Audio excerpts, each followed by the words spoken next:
Hello बच्चों, कैसे हैं आप सब। उम्मीद है अच्छे होंगे। मैं आपका social science teacher Ali sir स्वागत करता हूं आपके अपने यूट्यूब चैनल बोर्ड्स गुरु में। ये मेरा क्लास 10th के इतिहास के सेकेंड चैप्टर समाजवाद और साम्यवाद का थर्ड लेक्चर है। हालांकि पहला और दूसरा लेक्चर हमने कंप्लीट कर दिया है। अगर आप नहीं देखे हैं तो एक बार जा करके जरूर देख लें।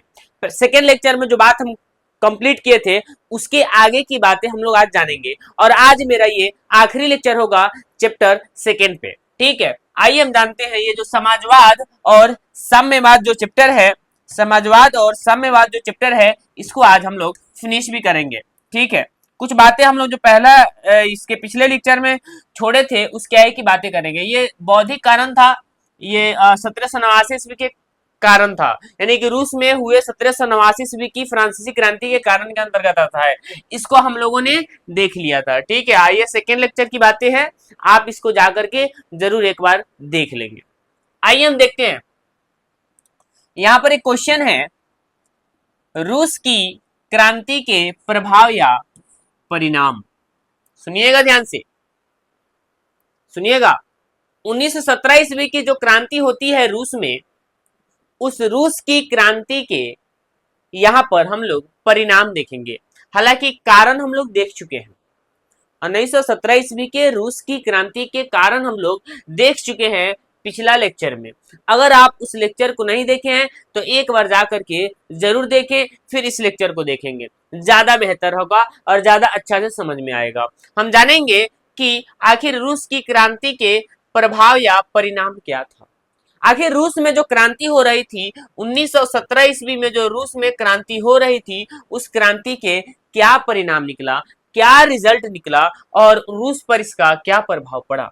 आइए इसका रिजल्ट देखते हैं कि रूस की क्रांति के प्रभाव या परिणाम इस प्रकार निम्नलिखित में। एक नंबर में यहां लिखा हुआ है, बोल्शेविक क्रांति के बाद रूस में सुधार के कार्य। याद रखना सबसे पहले बात कि जब क्रांति हो रही थी, ठीक है, जब क्रांति हो रही थी तो उस समय क्रांति के दौरान बोल्शेविक क्रांति हुआ।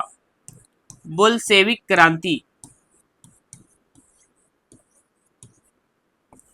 ठीक है, बोल्शेविक क्रांति। याद रखेंगे, जो रूस में पार्टी का गठन किया गया था, सोशल डेमोक्रेटिक पार्टी, वह पार्टी आपस में टूट चुकी थी और ये टूटने के बाद दो गुटों में बढ़ चुकी थी, बोल्शेविक दल और मेंशेविक दल। और बोल्शेविक दल वे लोग थे, बोल्शेविक दल में वे लोग थे जो गरीब, मजदूर एवं किसान थे। इनकी आर्थिक स्थिति बहुत ज्यादा अच्छी नहीं थी। और मेंशेविक दल में वे लोग थे जो लोग अमीर थे। तो गरीब लोगों ने क्रांति किया और हम उसी को बोलेंगे बोल्शेविक क्रांति। गरीबों ने जो क्रांति किया था उसे बोल्शेविक क्रांति कहेंगे। तो कह रहा है बोल्शेविक, बोल्शेविक क्रांति के बाद रूस में सुधार कार्य, यानी कि बोल्शेविक जो क्रांति हुआ, गरीब लोग जो क्रांति किए, उस क्रांति के बाद रूस में क्या क्या सुधार कार्य किया गया हम उसको देखेंगे। लिखा हुआ है कि लेनिन के नेतृत्व में सरकार बनी, ठीक है, समाजवादी शासन की स्थापना हुई तथा सेना का पुनर्गठन कर किसानों एवं मजदूरों के साथ हाथ मिलाया गया। इसका अर्थ यह होता है कि जब बोल्शेविक क्रांति हुई, यानी कि रूस में जब बोल्शेविक क्रांति हुई तो सत्ता मजदूरों यानी कि बोल्शेविक दल के पास आ गया। सत्ता यानी गरीब, मजदूर, किसान के पास आ गया। बोल्शेविक दल कहने का अर्थ है इसमें वे लोग शामिल थे जो गरीब थे, किसान और मजदूर थे। इनकी आर्थिक स्थिति काफी अच्छी नहीं थी। तो ये लोग जो क्रांति किया तो रूस का सत्ता गरीबों एवं मजदूर किसानों के हाथ में आ गया था और वे लोग समाज में बदलाव कर रहे थे। तो वही बदलाव कर रहे थे कि लेनिन के नेतृत्व में, याद रखना लेनिन बोल्शेविक दल का नेता था। लेनिन जो था, ये जो लेनिन था, लेनिन बोल्शेविक दल का नेता था और ये बहुत ही जबरदस्त भाषण दिया करता था। लोगों के नजर में ये काफी बेहतरीन आदमी था। तो लेनिन ने नेतृत्व किया। बोल्शेविकों का नेता कौन था? तो बोल्शेविक दल का नेता लेनिन था। तो लेनिन के नेतृत्व में वहां पर सरकार बनी और समाजवादी शासन की स्थापना की गई तथा सेना का पुनर्गठन किया गया और किसानों एवं मजदूरों के साथ हाथ मिलाया गया। इसका अर्थ यह है कि किसान और मजदूर अब देश में एक साथ मिल करके काम करेंगे, क्योंकि देश का पूरा बागडोर किसानों एवं मजदूरों के हाथ में जा चुका था। और परिवर्तन क्या क्या है जरा हम उसको देखेंगे एक एक करके। जैसे लिखा हुआ है 2 नंबर जो परिवर्तन है, रूस में स्वेच्छाचारी शासन का अंत हुआ। रूस में स्वेच्छाचारी शासन का अंत हुआ। जैसे कि रूस का राजा रूस का राजा जार निकोलस द्वितीय था। जार निकोलस द्वितीय था। ठीक है, यह एक स्वेच्छाचारी राजा था। 1905 ईस्वी में एक क्रांति होती है। पहली बार जब रूस में 1905 ईस्वी में क्रांति होती है, उस क्रांति में भी लेनिन शामिल था। लेनिन का बहुत बड़ा हाथ था इस क्रांति में। लेकिन इस 1905 ईस्वी की क्रांति के बाद इस 1905 ईस्वी की क्रांति को किसी भी तरह से दबा दिया जाता है और लेनिन को धमकी मिलती है राजा के तरफ से, यानी कि जार निकोलस द्वितीय के तरफ से धमकी मिलती है मार देने का। तो इस डर से लेनिन देश छोड़ करके स्विट्जरलैंड चला जाता है। कहाँ चला जाता है? स्विट्जरलैंड चला जाता है। स्विट्जरलैंड लेनिन चला गया। ठीक है, और स्विट्जरलैंड जब लेनिन चला गया तो वापस स्विट्जरलैंड से 1917 में आया। 1917 में लेनिन पुनः स्विट्जरलैंड से वापस आया। अब जरा ध्यान से समझना, रूस में जब जार निकोलस द्वितीय शासन कर रहा था, तो वह अपने मन से शासन करता था। देश में जनता की कोई भलाई का बात नहीं करता था। और 1905 ईस्वी में क्रांति करी जाती है जार निकोलस द्वितीय की सत्ता को गिराने के लिए, लेकिन जार निकोलस द्वितीय ने उस क्रांति को किसी भी तरह से दबा दिया, यानी कि यह क्रांति सफल नहीं रहा। दूसरी बात, पुनः लेनिन 1917 में वापस आता है रूस, और रूस की स्थिति बिल्कुल वही देखता है। देखा कि रूस में कोई भी बदलाव नहीं हुआ, रूस का राजा भी किसी प्रकार का परिवर्तन नहीं लाया था रूस में। तो 1917 में पुनः क्रांति कर दी, और जब वह रूस में आया लेनिन आया कहां से? स्विट्जरलैंड से। तो वह मजदूरों का नेता बना, यानी कि बोल्शेविक दल का नेता बना। बोल्शेविकों का नेता लेनिन बना, और लेनिन के नेतृत्व में क्रांति कर दी जाती है और स्वेच्छाचारी शासन का अंत कर दिया जाता है, क्योंकि बोल्शेविक दल के साथ मिल करके लेनिन क्रांति कर दिया, और उस क्रांति के डर से जो राजा है वह उसकी गद्दी छीन जाती है। तो वही बात लिखा हुआ है कि स्वेच्छाचारी शासन का अंत, सदियों से चली आ रही रूस में स्वेच्छाचारी शासन का अंत, और जार और जरीना को बंदी बनाकर 1918 में मार दिया गया और सर्वहारा वर्ग की सरकार की लिखा है सर्वहारा वर्ग की सरकार की स्थापना की गई। सुनना ध्यान से, जब रूस में स्वेच्छाचारी शासन का अंत हुआ तो ये जो जार था, जार और उसकी पत्नी जो जरीना थी, जार और जरीना दोनों को पकड़ लिया जाता है। जब बोल्शेविकों ने क्रांति किया तो उस क्रांति के दौरान जार और जरीना दोनों को पकड़ लिया जाता है, उसकी गद्दी को छीन लिया जाता है, और सत्ता का बागडोर, शक्ति, देश की शक्ति जनता के हाथ यानी कि गरीबों के हाथ में चली जाती है। यानी कि लेनिन के अंडर में देश का बागडोर चला जाता है और जार और जरीना को पकड़ लिया जाता है। जनता इस पे ऑलरेडी गुस्सा थी, और जान लीजिए इसको जब बंदी बनाया गया तो जार और जरीना को 1918 ईस्वी में मार दिया जाता है, यानी कि इस दोनों को गोली मारकर हत्या कर दी जाती है, जार और जरीना को, क्योंकि ये दोनों बहुत ही निरंकुश और भोग विलासी शासक था। कौन? राजा। और राजा जो भोग विलासी था उसकी पत्नी भी वैसा ही थी। ठीक है, तो जार और जरीना को मार दिया जाता है और स्वेच्छाचारी शासन का अंत हो गया, और रूस में सर्वहारा वर्ग की स्थापना हुई। सर्वहारा वर्ग का अर्थ होता है समाज में रहने वाले वे लोग जिसके अंतर्गत गरीब, किसान किसान और मजदूर शामिल होते हैं। इनकी आर्थिक स्थिति सही नहीं थी, यानी कि समाज में वे लोग, समाज में रहने वाले वे लोग जिसमें गरीब, किसान और मजदूर शामिल होते हैं, उन्हें सर्वहारा वर्ग कहते हैं। और रूस में जब बोल्शेविक क्रांति हुई तो सत्ता मजदूरों के हाथ में गया, तो वहां पर सर्वहारा वर्ग की स्थापना हुई और वहां पर देश की शक्ति गरीब, मजदूर और किसानों के पास चली जाती है। ठीक है, देखिएगा तीसरा नंबर है लियोनोव का नेतृत्व। लियोनोव का नेतृत्व, आइए लियोनोव के बारे में जान लेते हैं। याद रखेंगे जब क्रांति हुई रूस में, जब रूस में क्रांति हुई, रूस में जब क्रांति हो रही थी, तो क्रांति के समय में 1905 ईस्वी से 1917 ईस्वी तक जो क्रांति हो रही थी, उस समय वहां का राजा जार निकोलस द्वितीय था। जार निकोलस द्वितीय था, यानी कि जो जार निकोलस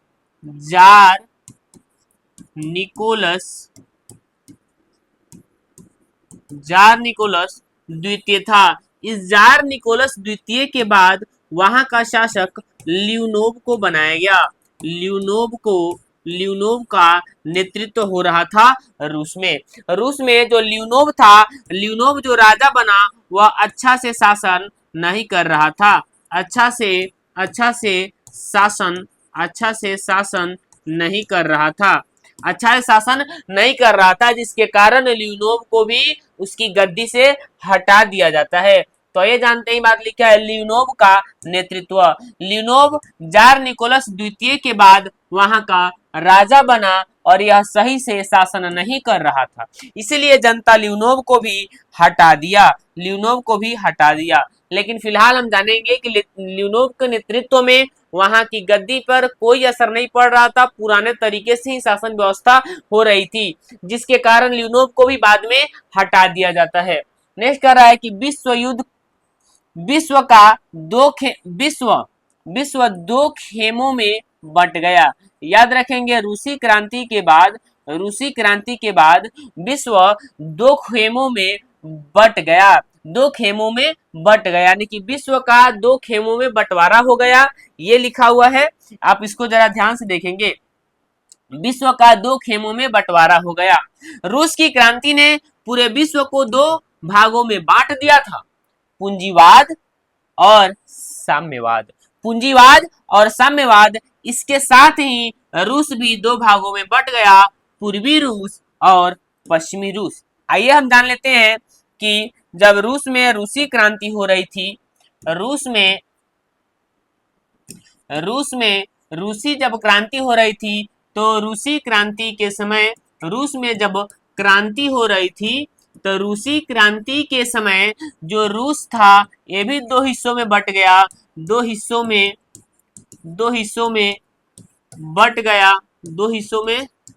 बंट गया और साथ ही साथ विश्व भी दो हिस्सों में बंट गया था। जो विश्व था, एक था पूंजीवाद, जिसको बोलते हैं क्या चीज,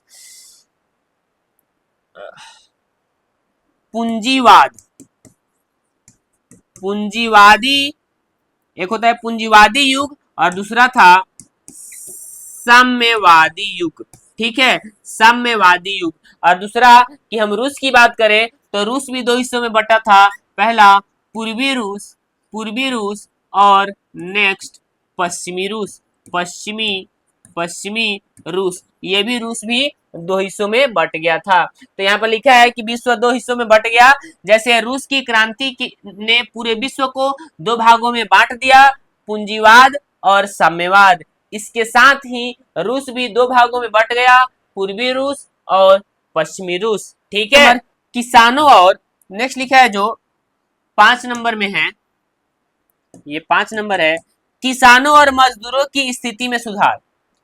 किसानों और मजदूरों की स्थिति में सुधार, सबसे पहला बात समझना, जब रूस में क्रांति हो रही थी तो रूस का बागडोर, रूस की सत्ता किसानों के हाथ में चला गया और किसान अपना जीवन अपना खुशी पूर्वक जीने लगे। देश में जो शासन व्यवस्था थी किसानों के अनुसार संचालित की जा रही थी। और यहाँ पे वही बात लिखा हुआ है कि रूस में जार जार का शासन समाप्त होने के बाद सत्ता का बागडोर मजदूरों के हाथ में सौंप दिया गया और वे खुद खुशहाली पूर्वक जीवन जीने लगे। खुद खुशहाली पूर्वक जीवन जीने लगे। नेक्स्ट है संविधान की संरचना, संविधान की स्थापना या संरचना। ठीक है, सबसे पहले बात याद रखना, जब रूस में क्रांति हुई, सत्ता का बागडोर मजदूरों के हाथ में जब चला गया, तो अब बात थी कि देश में एक संविधान की स्थापना करी जाए, देश में एक संविधान का निर्माण किया जाए। तो अब वही बात बोल रहा है कि संविधान की स्थापना। लिखा हुआ है कि 1918 ईस्वी में लेनिन ने एक संविधान बनाया जिसमें सबसे पहले समानता का अधिकार दिया गया और धर्मनिरपेक्षता को अपनाया गया। यानी कि रूस में एक नया संविधान की स्थापना करी जाती है 1918 ईस्वी में, और 1918 ईस्वी में ही जार और जरीना को गोली मारकर हत्या कर दी जाती है, गोली मारकर उसकी मौत कर दी जाती है। तो याद रखना, संविधान की संरचना यानी कि 1918 ईस्वी में लेनिन के नेतृत्व में लेनिन ने एक नया संविधान स्थापित किया और उस संविधान में बदलाव किया था। सबसे पहला बात कि समानता का अधिकार। समानता का अधिकार कहने का अर्थ यह है कि देश में रहने वाले जितने भी नागरिक हैं, चाहे वह गरीब हैं, मजदूर हैं या किसान हैं, सभी लोग एक समान रहेंगे। दूसरी बात, चाहे गरीब हो या अमीर हो, सभी लोग एक समान रहेंगे, इससे बोलते हैं समानता का अधिकार। दूसरी बात कि धर्मनिरपेक्षता, यानी कि धर्मनिरपेक्षता का अर्थ होता है कि देश में धर्म के आधार पर किसी भी प्रकार का भेदभाव नहीं होगा। देश में रहने वाले जितने भी अलग अलग जाति धर्म के लोग हैं, सभी लोग स्वतंत्रता पूर्वक अपने धर्म को अपनाएंगे, ये बोलते हैं धर्मनिरपेक्षता। धर्मनिरपेक्षता का अर्थ क्या होता है, तो एक बार रिकॉल करते हैं। धर्मनिरपेक्षता का अर्थ होता है कि देश में अलग अलग जाति धर्म एवं समुदाय के लोग रहते हैं, वे स्वतंत्रता पूर्वक अपने धर्म को अपना सकते हैं, उनके साथ किसी भी प्रकार का भेदभाव नहीं किया जाएगा। तो देश में धर्मनिरपेक्षता और समानता के अधिकार को अपनाया गया, ये संविधान में लिखा गया था। ठीक है, नेक्स्ट हम देख लेते हैं, ये था क्या चीज, क्वेश्चन जो था हमारा, उसको एक बार देखते हैं कि रूस की क्रांति का परिणाम। अभी हम लोगों ने जो देखा वह रूस की क्रांति का परिणाम। रूस की क्रांति का सबसे पहला परिणाम कि बोल्शेविक क्रांति के बाद रूस में सुधार कार्य किया गया। बोल्शेविक क्रांति के बाद रूस में सुधार कार्य किया गया। उसके बाद है कि रूस में स्वेच्छाचारी शासन का अंत हुआ। तीसरा है ल्यूनोव का नेतृत्व हुआ। चौथा है कि विश्व दो खेमों में बट गया। पांचवा है किसानों और मजदूरों की स्थिति में सुधार आई। ठीक है, पांचवा है संविधान की स्थापना करी गई। ये रूस में हुए रूस की क्रांति का परिणाम था। उम्मीद है बात बुझाया होगा। ये बहुत इंपॉर्टेंट क्वेश्चन है, एग्जाम में पूछता भी है कि रूस में हुए रूसी क्रांति के परिणाम या प्रभाव को लिखे। तो इतना बात आप लिखेंगे, पूरा नंबर मिलेगा। ठीक है, उसके बाद देखते हैं क्या है। नेक्स्ट है क्वेश्चन, बहुत इंपॉर्टेंट है, अक्टूबर क्रांति। याद रखना 1917 ईस्वी में रूस में एक फिर से क्रांति होती है, अक्टूबर क्रांति। ठीक है, आइए हम अक्टूबर क्रांति को समझते हैं। सबसे पहला बात कि सन 1918 में एक बार चल जाते हैं। 1918 में जार और जरीना को गोली मारकर हत्या कर दी जाती है। सीधी सी बात कहें तो रूस के राजा जो जार निकोलस द्वितीय था, जार निकोलस द्वितीय को मार दिया जाता है, गोली मारकर हत्या कर दी जाती है। जुलाई 1918 ईस्वी में जार और जरीना को गोली मारकर हत्या कर दिया गया और फरवरी की क्रांति के बाद केरेंस्की को रूस का राजा बनाया गया। याद रखना, जो फरवरी की क्रांति हुई थी, हालांकि हम फरवरी क्रांति भी जानेंगे, फरवरी क्रांति को भी जानेंगे, भी एग्जाम में क्वेश्चन पूछा हुआ है। ठीक है, फरवरी क्रांति को भी जानेंगे। तो उसी फरवरी क्रांति के बाद, फरवरी महीना था, महीना को दर्शा रहा है। ठीक है, और फरवरी क्रांति हो रखी थी एक, उस फरवरी क्रांति के बाद जो रूस का राजा था वह केरेंस्की को बनाया गया। यानी कि फरवरी क्रांति के बाद रूस का राजा केरेंस्की को बनाया गया। ठीक है, लेकिन केरेंस्की अच्छे से शासन नहीं कर पा रहा था, वह मेंशेविकों का नेता था, यानी कि अमीरों का नेता था। मेरे कहने का अर्थ यह है कि जो मेंशेविक दल और बोल्शेविक दल दो गुट बना था फ्रांस बोल रहे हैं रूस में दो गुट बना था, मेंशेविक दल और बोल्शेविक दल। तो मेंशेविक दल अमीरों का दल था और बोल्शेविक दल गरीबों का दल था। तो याद रखेंगे, जो ये केरेंस्की था, रूस में जो क्रांति हो रही थी, क्रांति के बाद जो केरेंस्की को राजा बनाया गया, तो केरेंस्की अमीरों का नेता था और यह अच्छा से शासन नहीं कर पा रहा था। इससे जनता काफी परेशान थी, जनता इससे खुश नहीं रहती थी, जनता के सुख दुख का ये भलाई यानी कि सुख दुख के बारे में नहीं सोचता था। यानी कि मेंशेविकों का नेता जिसका नाम था केरेंस्की, यह जनता की भलाई नहीं कर रहा था, जनता इससे नाखुश थी और इसे हटा दिया जाता है जनता के द्वारा, इसे जनता के द्वारा हटा दिया जाता है और केरेंस्की को हटा करके लेनिन को नेता बनाया गया। यानी कि देश में जो नेता बना है अब लेनिन बना है। सबसे पहला बात याद रखेंगे, जार निकोलस द्वितीय राजा बना, जार निकोलस द्वितीय को उसकी गद्दी से हटा दिया जाता है।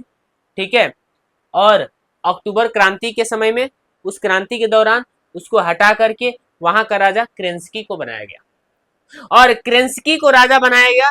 केरेंस्की अच्छा शासन नहीं किया, जिसके कारण लेनिन को वहां का राजा बनाया गया। यानी केरेंस्की के बाद वहां का राजा यानी कि रूस का राजा लेनिन बना। ठीक है, और लेनिन मजदूरों का नेता था, बोल्शेविक दल का नेता था लेनिन। आपसे ऑब्जेक्टिव क्वेश्चन पूछता भी है कि निम्नलिखित में से कौन बोल्शेविकों का नेता है, तो हमें एक ऑप्शन में लेनिन जरूर रहेगा, उसका आंसर लेनिन करके आएंगे। फिर बात आते हैं आइए थोड़ी सी लेनिन के बारे में कहानी पढ़ लेते हैं।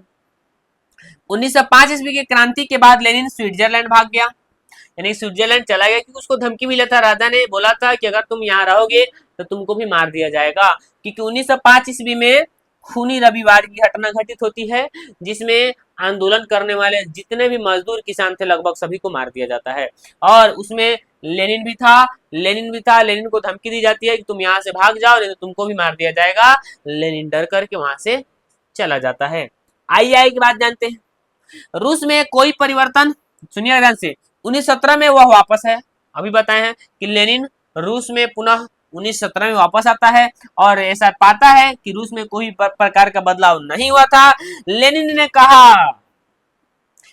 ने कहा कि अभी एक और क्रांति होगी, जिसके बाद कोई क्रांति नहीं होगा। यानी कि लेनिन जब 1917 में वापस रूस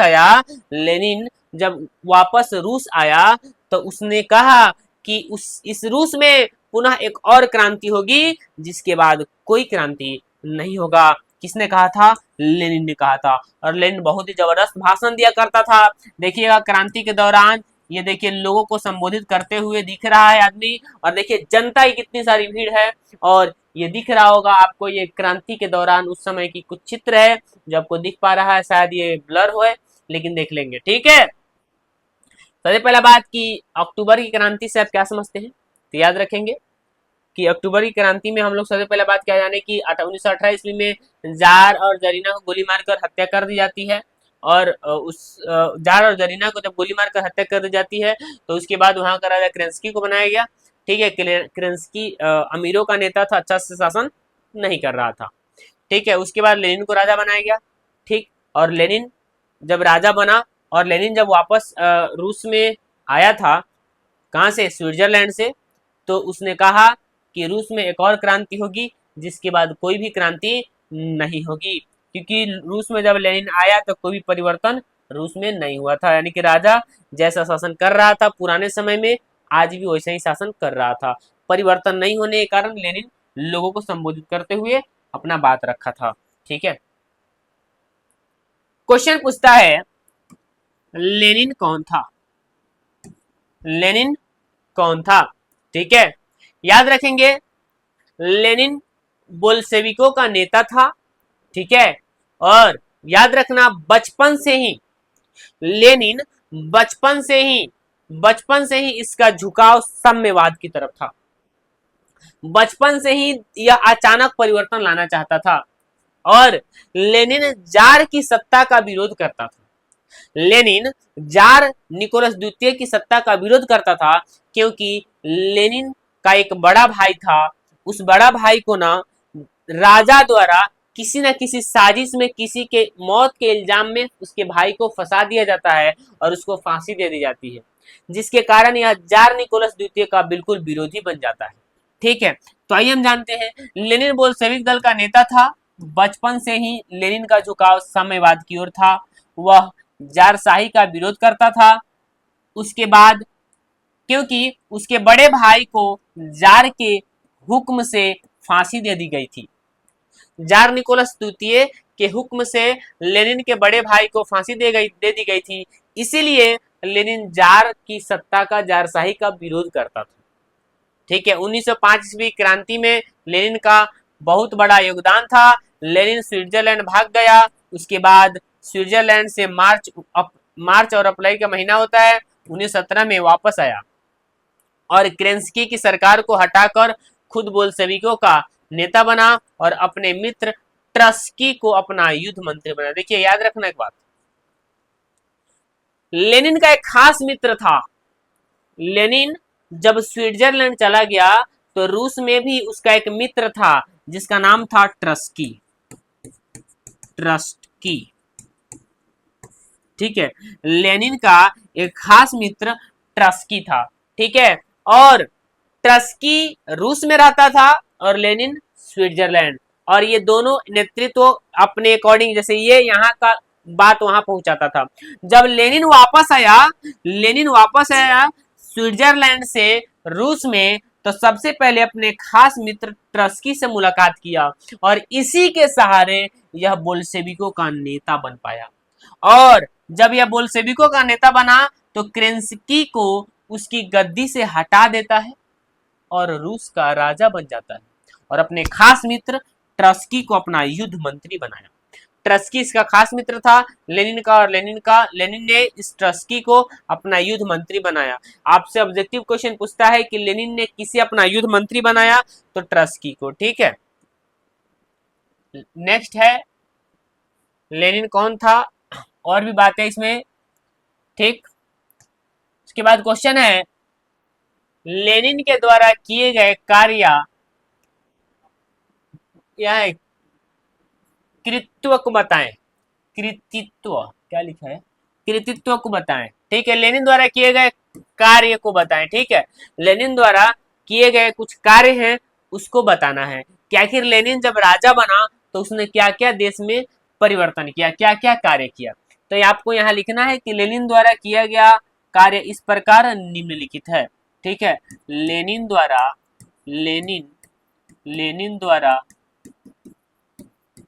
किया गया कार्य इस प्रकार निम्नलिखित है। ठीक है, लेनिन द्वारा किया गया कार्य इस प्रकार निम्नलिखित है। सबसे पहला बात देखना, लेनिन के रूस के राजा बनने के बाद किया गया प्रमुख कार्य इस प्रकार निम्नलिखित है। सबसे पहला कार्य हम देख लेते हैं। प्रथम विश्व युद्ध से रूस को अलग कर दिया गया और प्रथम विश्व युद्ध से सभी सेनाओं को वापस बुलाया गया। जब लेनिन रूस का राजा बना 1917 ईस्वी की बात है,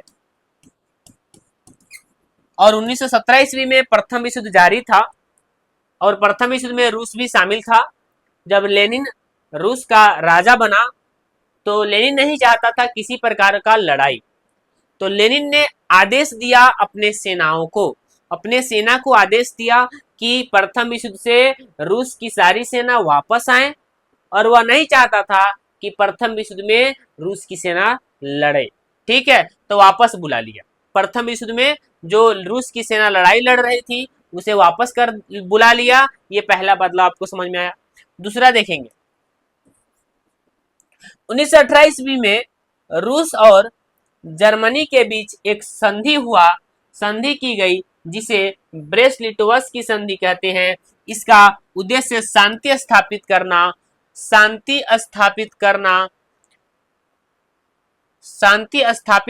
करना अर्थव्यवस्था में सुधार लाना और सेना के बजट में सुधार लाना था।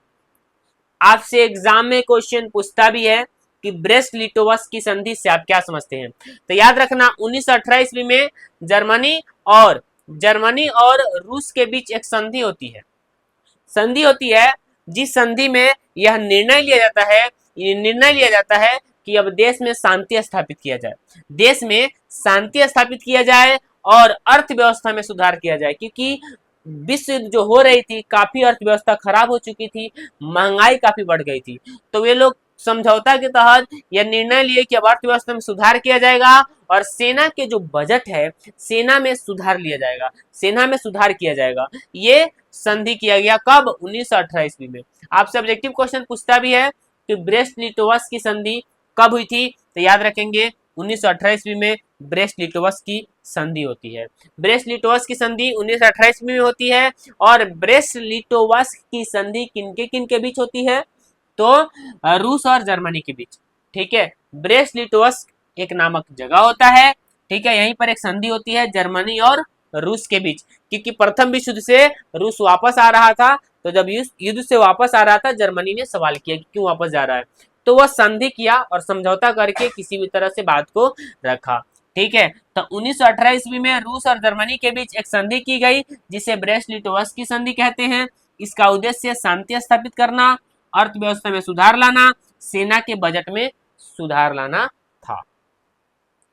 नेक्स्ट 3 नंबर है जो लेनिन ने बदलाव किया, जमीन को जब्त करके किसानों को बांट दिया। याद रखेंगे जो जमींदार लोग थे रूस में, जितने भी जमींदार थे जिसके पास बहुत ज्यादा जमीन था, उनके जमीन को लेनिन वापस ले लिया, यानी कि जब्त कर लिया।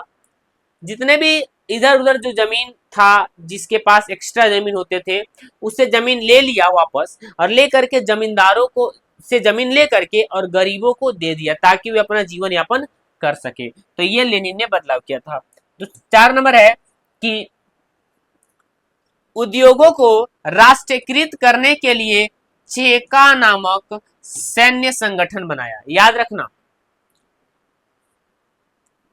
उद्योगों को राष्ट्रीयकृत, उद्योगों थोड़ी है यहाँ पर, उपद्रवियों को यहाँ पर लिखा है उपद्रवियों को भगाने के लिए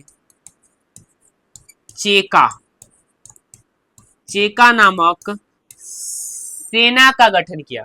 याद रखेंगे लेनिन ने उपद्रवियों को भगाने के लिए चेका नामक सेना का गठन किया। याद रखेंगे चेका नामक सेना का गठन किसने किया? तो लेनिन ने, क्योंकि लेनिन एक ऐसे सेना का गठन किया जिसके पास किसी प्रकार का वर्दी नहीं था, वह सिंपल ड्रेस में रहता था। जितने भी उपद्रवी का मतलब होता है अलग अलग देश से लेनिन को मारने के लिए या देश में अशांति कायम करने के लिए लोगों को भेजा जाता था, यानी कि घुसपैठियों को भेजा जाता था ताकि देश में अशांति बने और लेनिन का जनता विरोध करे। तो उसे खदेड़ने के लिए, उसे भगाने के लिए लेनिन ने एक चेका नामक सेना का गठन किया। चेका एक सेना का नाम, मतलब सेना के ग्रुप का नाम है, वही चेका नामक सेना का गठन किया। ठीक है, नेक्स्ट देखते हैं क्या नंबर था ये? 4। 5 नंबर देखते हैं, नई आर्थिक नीति लाई।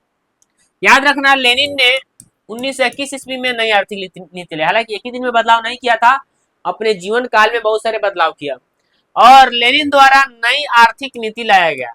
ये नई आर्थिक नीति क्या है, ये एग्जाम में क्वेश्चन पूछा हुआ है, इसको हम आगे स्लाइड में जानेंगे। नई आर्थिक नीति किसने लाया? तो लेनिन ने लाया। नेक्स्ट क्या नंबर है? 6 नंबर देखते हैं क्या बदलाव का। लाल सेना का गठन ट्रस्की के नेतृत्व में किया। याद रखना आपसे ऑब्जेक्टिव क्वेश्चन पूछता भी है कि लाल सेना का गठन किसने किया? तो लाल सेना का गठन ट्रस्की ने किया था, यानी कि ट्रस्की के नेतृत्व में लाल सेना का गठन किया गया।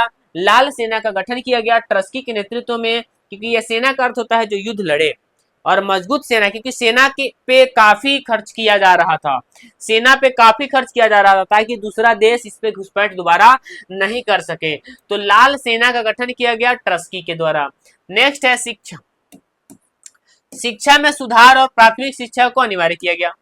लेनिन जब राजा बना तो शिक्षा में काफी सुधार किया, और जो प्राथमिक शिक्षा था, प्राथमिक शिक्षा कहने का अर्थ होता है कि जो मिडिल क्लास तक की पढ़ाई होती है, उस पढ़ाई को मिडिल क्लास तक की, यानी कि पहली से लेकर 8वीं तक की जो पढ़ाई होती थी उसको कम से कम अनिवार्य किया, यानी कि सभी को कम से कम 8वीं क्लास तक की पढ़ाई करनी होगी। ये किसने किया परिवर्तन? तो लेनिन ने अपने देश में सुधार किया, रूस में। दूसरा है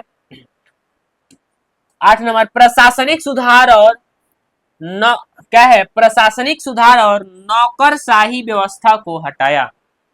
याद रखना, प्रशासनिक सुधार कहने का मतलब होता है कि जो प्रशासन लोग होते थे अपने मन से काम करते थे, या जगह जगह पर जो प्रशासनिक सुधार किया गया, यानी कि अलग अलग जगह पे कैंप लगाया गया, अलग अलग जगह पे जैसे कहीं पे लोग जाते थे तो उसमें काफी प्रकार के परिवर्तन दिखता था। ठीक है, प्रशासनिक सुधार कहने का अर्थ होता है कि सेना के सुधार के साथ साथ, सेना के सुधार के साथ साथ संवैधानिक सुधार भी किया गया, तथा उसमें पुलिस भी काफी बहाल किए गए, जिससे वहां पर शांति स्थापित हुआ। और नौकरशाही, यानी कि जितने भी लोगों को नौकर बना करके रखा जाता था, गुलाम बना करके रखा जाता था, उसको समाप्त कर दिया गया। नेक्स्ट परिवर्तन क्या किया? 1918 ईस्वी में नया संविधान बनाया और यूएसएसआर, यानी कि union of Soviet socialist Republic, Soviet संघ की स्थापना किया, सोवियत संघ का गठन किया। यानी कि 1918 ईस्वी में सोवियत संघ का गठन किया, किसने? लेनिन ने। यानी कि आपसे एग्जाम में पूछता भी है कि सोवियत संघ यूएसएसआर का गठन कब हुआ? तो 1918 में। किसने किया? तो लेनिन ने किया था यूएसएसआर। याद रखना, यूएसएसआर में कई सारे देश शामिल हैं। ठीक है, यूएसएसआर का अर्थ होता है कि रूस का एक अलग ही रूपरेखा तैयार हुआ, बहुत ही बड़ी, दुनिया का सबसे बड़ा देश भी है रूस, और उस यूएसएसआर का गठन किया गया।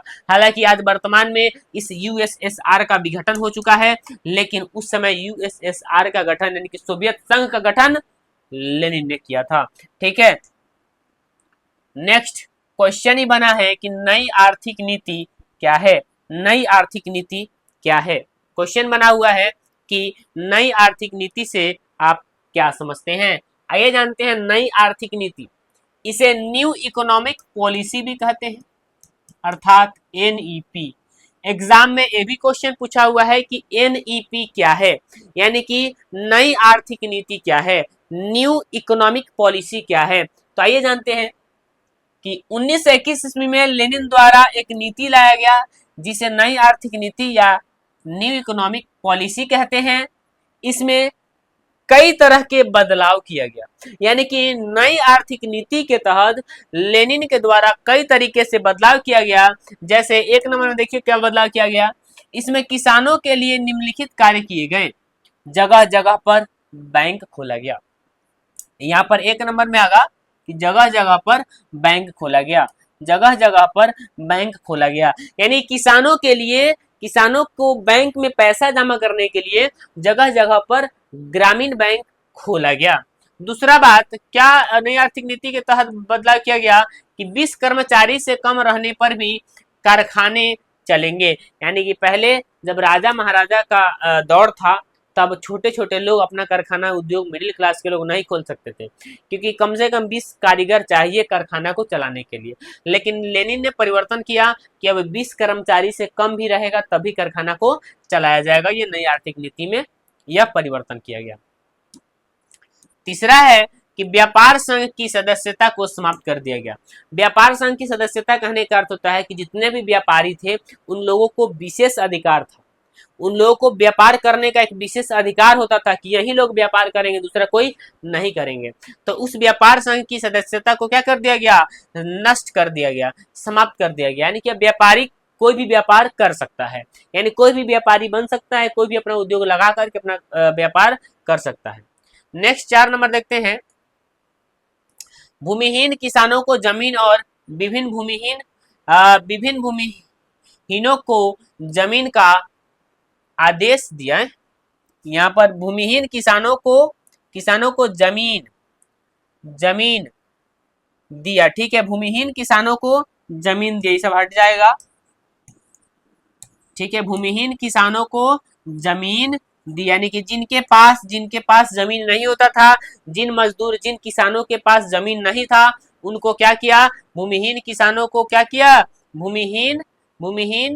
भूमिहीनों को जमीन दिया, ठीक है, यानी कि जिन किसानों के पास, जिन मजदूरों के पास जमीन नहीं था, उनको जमीन दिया, यानी कि यहाँ पर लिखेंगे भूमिहीन किसानों को जमीन दिया, यानी कि जिन किसानों के पास जमीन नहीं था, उनको जमीन दिया गया, किसके द्वारा, तो नई आर्थिक नीति के तहत जो बदलाव किया जा रहा था, उसमें बताया गया, उसमें यह नियम लिया गया कि जितने भी लोगों के पास जमीन नहीं है, अमीरों के जमीन को जब्त कर लिया जाता था, जिनके पास अधिक जमीन होता था उसे जब्त कर लिया जाता था, और उस जमीन को गरीबों को, यानी कि जिनके पास जमीन नहीं होता था, उनको दे दिया जाता था। नेक्स्ट है 5 नंबर, क्या बदलाव कि उद्योगों का विकेंद्रीकरण हुआ, उद्योगों का विकेंद्रीकरण कर दिया गया। विकेंद्रीकरण का मतलब यह हुआ कि उद्योग अब एक जगह ही नहीं, अलग अलग जगह पे लगाए जा सकते हैं। केवल नियम था कि अपने ही देश में रह करके उद्योग धंधे चलाना है और अपने देश में ही कार्य करना है, नहीं, अब आप उद्योग कहीं और भी लगा सकते हैं, उद्योगों का व्यापार कहीं और भी कर सकते हैं, दूसरे देश में भी जा सकते हैं। विकेंद्रीकरण का मतलब होता है बहुत अलग अलग क्षेत्रों में भेज देना, यानी कि विकेंद्रीकरण का अर्थ होता है जब कल कारखाने लगाए जाते हैं, तो कल कारखाने से बहुत सारे उत्पाद निकलते हैं। जैसे मान लेते हैं कपड़ा का कारखाना है, तो कपड़ा का कारखाना है तो उससे बहुत सारे एक दिन में कपड़े बन सकते हैं। अब एक गांव में तो उतना कपड़ा पहन नहीं सकता, तो उस कपड़ा को दूसरे देश ले जाकर के बेचा जाए, उसे विकेंद्रीकृत कहा जाएगा। तो अलग अलग देश में ले जाने की अनुमति दे दिया गया नई आर्थिक नीति के तहत। तीसरा है कि विदेशी पूंजी द्वार खोल दिया गया, विदेशी पूंजी द्वार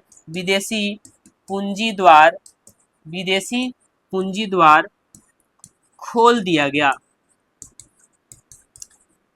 विदेशी पूंजी द्वार खोल दिया गया कहने का अर्थ होता है कि विदेशों में जा करके हम पैसा इनकम कर सकते हैं या अपना इन्वेस्ट भी कर सकते हैं, विदेशी पूंजी को वापस अपने देश में ला सकते हैं, यानी कि लोग विदेश में जाकर व्यापार भी कर सकते हैं, अपना उद्योग भी लगा सकते हैं, अपना वहां पे खर्च भी कर सकते हैं, वहां से पैसा ला भी सकते हैं, यानी कि नई आर्थिक नीति के तहत ये सारे परिवर्तन किया गया था। आपको उम्मीद है दिख गया होगा, ठीक है, ये लेनिन के द्वारा 1921 ईस्वी में नई आर्थिक नीति लाई गई थी। उम्मीद है बात समझ में आ रहा होगा। नेक्स्ट कह रहा है क्रांति से पूर्व रूसी किसानों की स्थिति कैसी थी। आपको यहाँ दिख भी रहा होगा कि अप्रैल यहाँ थीसिस लिखा हुआ है, ठीक है। सबसे पहले बात, ये पेपर है, अखबार है, उस समय का अखबार होता था। क्रांति से पूर्व रूसी किसानों की स्थिति कैसी थी। किसान का अर्थ होता है, समझिएगा,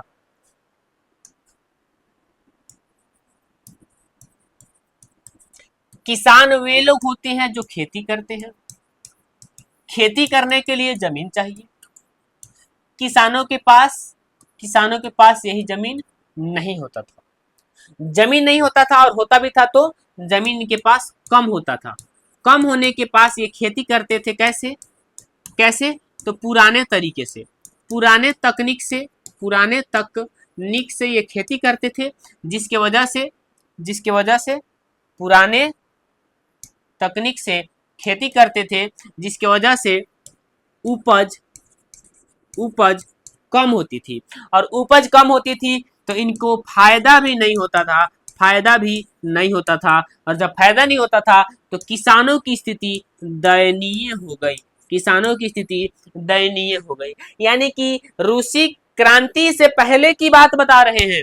क्रांति के बाद तो इन लोगों को जमीन मिलने लगा था, क्रांति से पहले किसान पुराने तकनीक से खेती करते थे, पुराने तरीके से खेती करते थे, जमीन छोटा छोटा टुकड़ी में होता था, जमीन जो होता था टुकड़ी में जमीन होता था, यानी कि उनके पास बहुत बड़ा प्लॉट नहीं होता था कि वह खेती करे, और टुकड़ी में जो खेती करते थे पुराने तरीके से करने के कारण उपज कम होती थी। लिखा है कि क्रांति से पूर्व किसानों की स्थिति काफी दयनीय थी, क्योंकि वे पुराने तरीके से खेती करते थे, जिससे फसल का उत्पादन कम होता था और साथ ही शासक द्वारा किसानों पर टैक्स भी लाद दिया गया था। याद रखना, किसानों से वो जो खेती करते थे वो खेती पर खेतों में उगाए गए अनाज पर टैक्स भी लिया जाता था राजा के द्वारा, और इस टैक्स की वजह से किसान काफी परेशान रहते थे। ये था किसान क्रांति से पूर्व रूसी किसानों की स्थिति। ठीक है, याद रखना मजदूरों की भी स्थिति वही पूछता है कि क्रांति से पूर्व रूस में रहने वाले मजदूरों की स्थिति कैसी थी, तो यही दयनीय स्थिति थी। उन लोगों से अधिक समय तक काम करवाया जाता था। ठीक है, अधिक समय तक काम करवाया जाता था, कम मजदूरी दी जाती थी। कम मजदूरी दी जाती थी, रहने के लिए घर व्यवस्था नहीं था, काफी उन लोगों को बुरा हाल था। ठीक है, नेक्स्ट है अप्रैल थीसिस क्या है। ये बड़ा इंपॉर्टेंट क्वेश्चन है, ये भी VBI है, एग्जाम में पूछता भी है। ठीक है, अप्रैल थीसिस क्या है, याद रखना। लेनिन द्वारा केरेंस्की की सरकार को गिराने के लिए 16 अप्रैल 1917 में पेट्रोग्राद शहर में जोरदार भाषण दिया गया और लोगों को अपनी ओर आकर्षित किया गया, और इसने यह नारा दिया कि किसानों किसानों तुम्हें क्या चाहिए, भूमि, शांति, रोटी चाहिए या युद्ध चाहिए, युद्ध या भूखमरी चाहिए। यानी कि अप्रैल थीसिस एक प्रकार का जगह मतलब लेनिन ने लोगों को आकर्षित करने के लिए पेट्रोग्राद नामक एक शहर में, पेट्रोग्राद रूस में एक शहर है, इस जगह पर लेनिन खूब जोरदार भाषण देता है और लोगों को अपनी तरफ आकर्षित करता है, और आकर्षित कर करके एक भाषण दिया, और भाषण के दौर में एक नारा दिया कि मजदूरों तुम्हें क्या चाहिए, रोटी, शांति चाहिए या फिर युद्ध और भूखमरी चाहिए। ये लेनिन ने भाषण दिया, और लेनिन बहुत जोरदार भाषण देता था। इस भाषण के तहत लेनिन का काफी समर्थन मिलने लगा जनता का, और केरेंस्की की सरकार को गिराने के लिए इसने भाषण दिया था। आपको दिख रहा होगा भाषण में काफी लोग शामिल होते हैं, और लेनिन काफी बेहतरीन भाषण भी देता है। ठीक है, बात आके नेक्स्ट देखते हैं। ब्रेस्ट लिटोवस की संधि से आप क्या समझते हैं?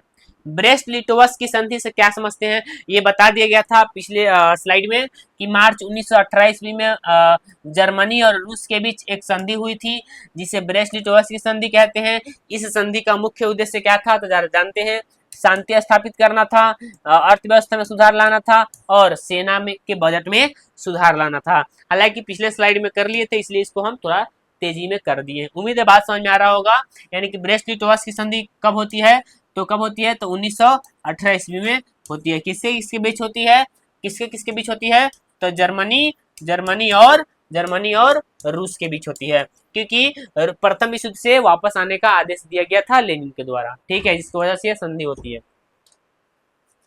नेक्स्ट है प्रथम विश्व युद्ध में रूस की पराजय क्रांति हेतु मार्ग प्रदर्श करे। यानी कि प्रथम विश्व युद्ध में रूस की जो हार हुई थी, उस हार को दिखाना है कैसे कैसे प्रथम विश्व युद्ध में रूस का हार हुआ था। आपको पता है कि प्रथम विश्व युद्ध में रूस शामिल था, और जब प्रथम विश्व युद्ध में रूस शामिल था उसमें राजा जार निकोलस द्वितीय था। जार निकोलस द्वितीय की लगातार हार हो रही थी। जार निकोलस द्वितीय को लगता था कि हम जीतेंगे तो जनता मेरा सपोर्ट करेगी, लेकिन रूस जीत ही नहीं रहा था हार, मतलब युद्ध को लगातार हार रहा था रूस। ठीक है, जिसकी वजह से रूस की प्रतिष्ठा मिट्टी में मिल गई थी, और रूस का राजा जार निकोलस द्वितीय था, उसका पूरा दरबार खाली हो गया। ठीक है, आइए देखते हैं कि प्रथम विश्व युद्ध की शुरुआत 1914 ईस्वी में हुआ, और यह 1918 ईस्वी तक चला। यानी कि ये प्रथम विश्व युद्ध था। प्रथम विश्व युद्ध 1914 से लेकर के 1918 ईस्वी तक लड़ा गया था। इसमें रूस मित्र राष्ट्र की ओर से लड़ रहा था, जिसका मुख्य उद्देश्य तमाम जीती हुई संपत्ति को रूस में मिलाना था। रूस का जो मुख्य उद्देश्य था युद्ध में शामिल होने का, कि जीती हुई संपत्ति को वापस रूस में मिलाना था। लेकिन जार निकोलस द्वितीय की अयोग्यता के कारण जार निकोलस द्वितीय की अयोग्यता के कारण रूस लगातार युद्ध में हार रहा था, जिसके कारण इसका प्रभाव, इसका रूस का यानी कि रूस का प्रतिष्ठा और मिट्टी में मिल गया। परिणाम स्वरूप देश की आर्थिक स्थिति बहुत खराब हो गई और पूरा दरबार खाली हो गया। यहाँ पे और एक लाइन जोड़ लेंगे, और पूरा पूरा दरबार खाली हो गया, पूरा दरबार खाली हो गया। याद रखेंगे, जब रूस में रूसी क्रांति हो रही थी तो उस समय रूस का राजा जार निकोलस द्वितीय था, और जार निकोलस द्वितीय को लगता था कि अगर हम युद्ध में जीत जाते हैं तो जनता मेरा सपोर्ट करेगी, लेकिन रूस के राजा जार निकोलस द्वितीय की अयोग्यता के कारण रूस की लगातार हार हुई और परिणाम स्वरूप रूस की आर्थिक स्थिति और खराब हो गई, जनता और बौखला गई और क्रांति पे उतर गई। और ये क्रांति का कारण भी बना था, आपको पता होना चाहिए। ये था प्रथम विश्व युद्ध के रूस की क्रांति के प्रथम विश्व युद्ध के रूस की पराजय क्रांति हेतु मार्ग स्पष्ट। ठीक है, आपको अगर क्वेश्चन पूछता है तो एक बार जरूर करेंगे। क्वेश्चन है, साम्यवाद एक नई आर्थिक और सामाजिक व्यवस्था थी कैसे? बहुत इंपॉर्टेंट है, एबीपीबीआई है, एग्जाम में पूछता था। साम्यवाद एक नई आर्थिक और सामाजिक व्यवस्था थी कैसे? आइए हम इसको देखते हैं कि साम्यवाद एक नई आर्थिक और सामाजिक व्यवस्था थी कैसे। लेनिन का जन्म, अजी क्वेश्चन नहीं है, कुछ पॉइंट है। लेनिन का जन्म 1870 ईस्वी में, ठीक है, और मृत्यु 1924 ईस्वी में हुआ था। याद रखना, ये ऑब्जेक्टिव क्वेश्चन बनता है। जो लेनिन है उसके बारे में बहुत सारी बातें बताए थे कि लेनिन कौन था, वो बता दिए हैं। याद रखना, लेनिन का जन्म 1870 ईस्वी में होता है और 1924 ईस्वी में लेनिन की मृत्यु हो जाती है और 1917 ईस्वी में रूस का राजा बना। लेनिन की मृत्यु के बाद रूस का राजा स्टालिन बना।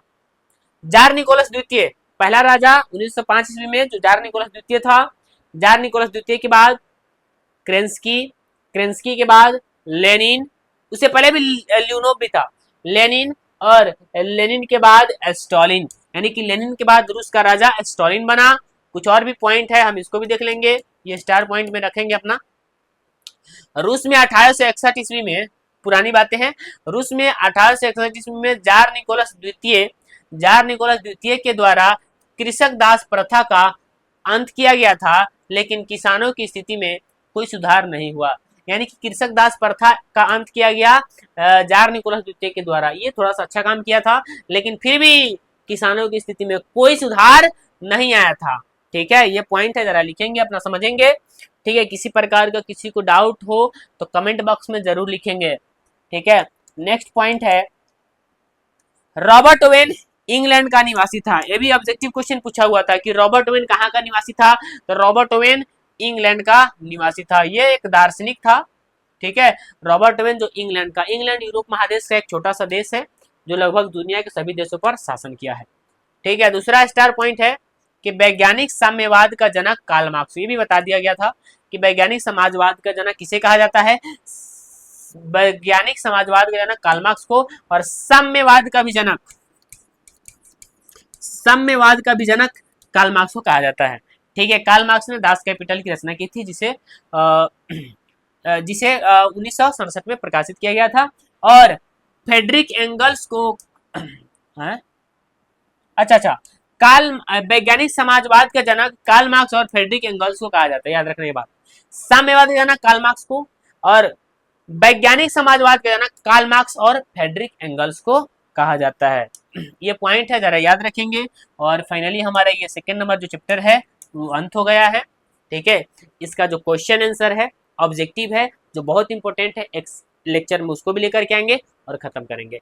किसी को कंफ्यूजन होगा तो एक बार कमेंट बॉक्स में जरूर लिखें। बाकी वीडियो पसंद आया होगा तो लाइक शेयर और सब्सक्राइब जरूर करें। धन्यवाद।